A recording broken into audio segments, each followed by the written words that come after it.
The night was calm, the stars shining brightly overhead as I stepped out for my usual evening walk. It was a simple routine, a way to clear my mind after a long day. The neighborhood streets were familiar, the houses bathed in soft, welcoming lights. As I strolled down the quiet street, a gentle breeze rustled the leaves, creating a soothing melody. The air was cool and crisp, carrying the scent of freshly cut grass and the distant hint of flowers in bloom. Everything felt ordinary, peaceful, and reassuring. I followed my usual path, passing by the quaint houses that lined the street. The world was hushed, and the only sound was the rhythmic cadence of my footsteps.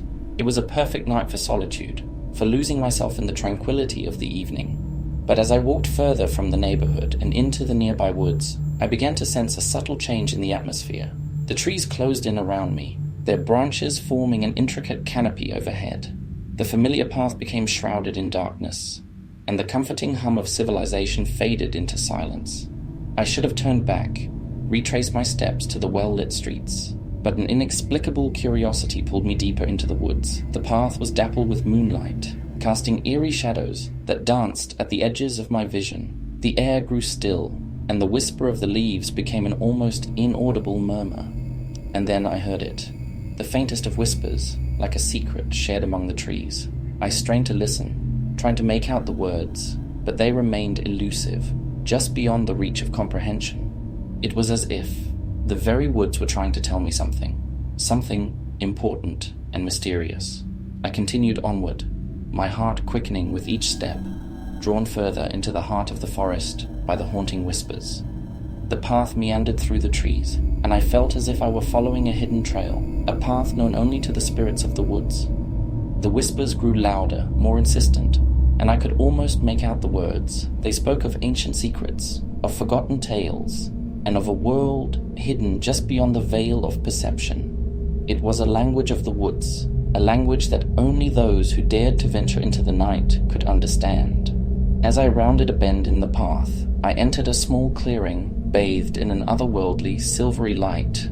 At its center stood an ancient oak tree, its bark gnarled and weathered, and there, beside the tree, was a mirror that seemed out of place in the heart of the woods.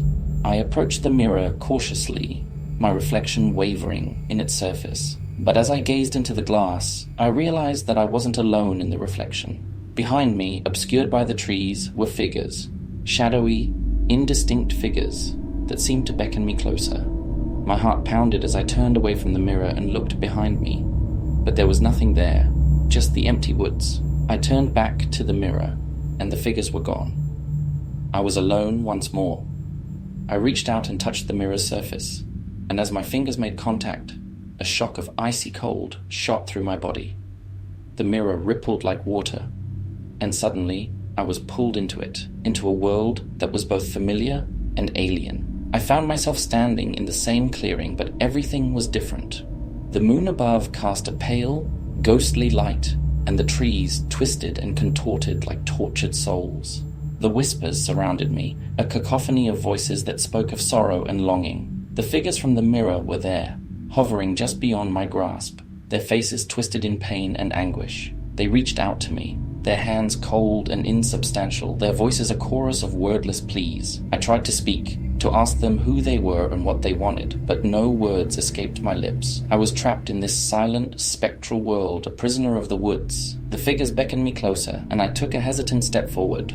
As I approached, I felt a sense of connection, as if I had known them for eternity. It was as if I had become a part of this hidden world, a world of whispers and shadows. And as I stood there in that haunting clearing, surrounded by the lost souls of the woods, I realized that I had found something I had been searching for all my life, a connection to a world beyond our own, a world of secrets and mysteries that would forever remain hidden from the daylight.